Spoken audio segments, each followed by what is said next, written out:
Hello friends, this is Sister Maria of Our Lady of the Angels Monastery with another good thought for prayer.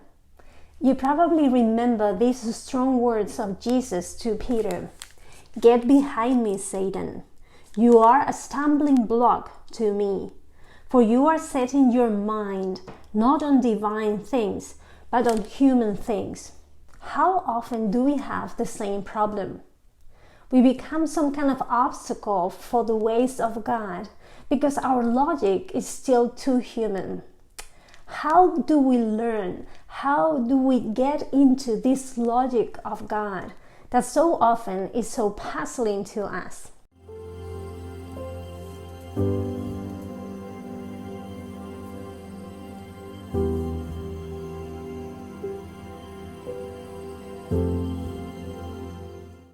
If you think about it, there are many disconcerting passages in the scriptures.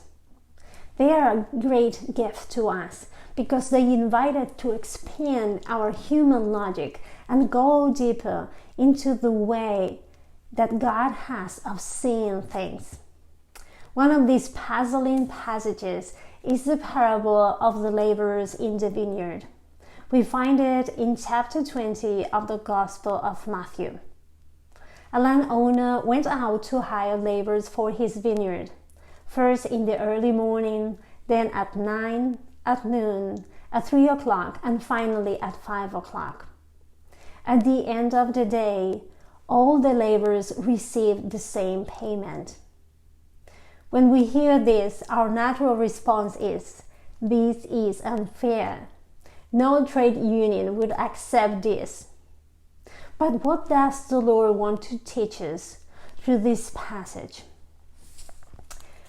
We see in the parable that the landowner said, "Call the laborers and give them their pay, beginning with the last and then going to the first." There are different reasons or explanations for this way of doing things. But when I was imagining this scene, when I prayed with this parable, I could see the joy, the wonder, the surprise of the last laborers when they received what they needed. Basically, that daily wages that allow them to support their families. What was the special reward of the first laborers? If instead of comparing themselves and expecting something more, if instead of complaining, you have made them equal to us, they were invited to rejoice with their brothers. All of us have received mercy. None of us deserve to work for the Father. We have received mercy, and the greatest reward is to be able to work in the vineyard. The Father is calling us to live as sons and daughters, not as slaves or mercenaries.